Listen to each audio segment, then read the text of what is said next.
Hey everyone, welcome back to Stitch Gaming. Today I will be telling you 5 tips or tricks to become better at obbies. And yes, I'm doing another voice video. Now let's get right into the video. So the first tip or trick is to turn on shift lock. You simply need to click the shift key on your keyboard and it should turn on.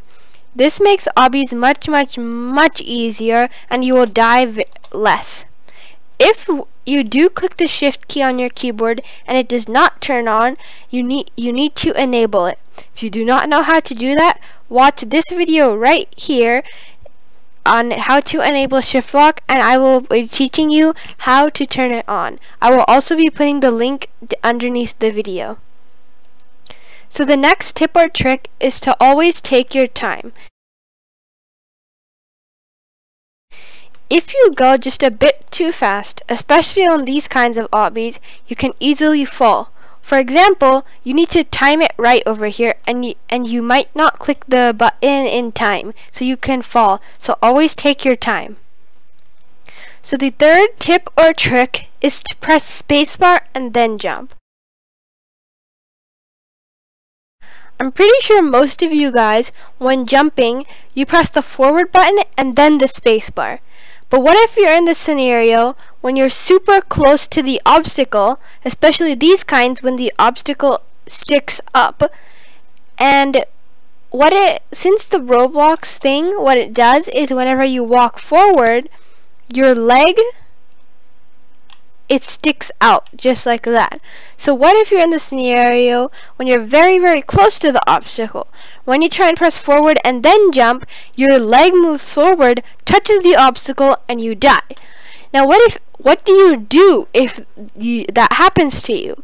So if you are very close to the obstacle, all you need to do is press the space bar and then jump. So if you press space bar first, then afterwards you would want to click the forwards button, because then what it would do is it would let you jump over the obstacle without dying. Your jump becomes much shorter when this happens compared to forward and then jump, but it works whenever you are in this situation. So the next tip or trick is to look at the gap between platforms. So for example, this kind of obby, most of you will probably go ahead and jump over the gaps from the platforms. But there's actually an easier way. You can just press the forward button and walk across the platforms rather than jumping over them. This makes it much easier to do, and you are less likely to die. So the fifth tip or trick is to choose the correct path on the first try. So whenever you guys have this kind of obby, where if you have to choose the correct path, and if you choose the wrong one, you fall down. So what you guys probably usually do is just choose a random one and see if it's the correct one or not. Now I have a solution for you guys to figure out which one is the correct path on the first try. So what you need to do is change your camera angle so that it goes down. If it goes through the object, then that means that is not the correct path.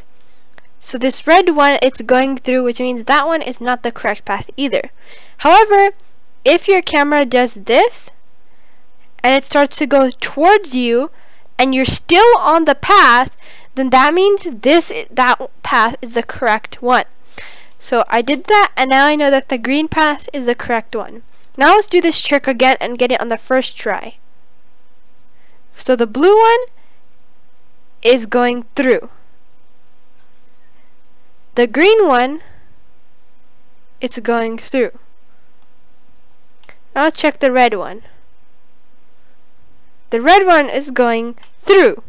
And I accidentally messed up there, but the blue one is the correct one. It is moving forward. So now let's do this one. Blue is going through, green is going through, and red is moving towards me. So I'm gonna go ahead and take the red one. And now let's try this one more time. Blue is going through. Red is going towards me, which means it is the red one. So I hope this video helped you guys a lot and it made you guys better at obbies, and I'll see you next time on Sidge Gaming. Bye everyone!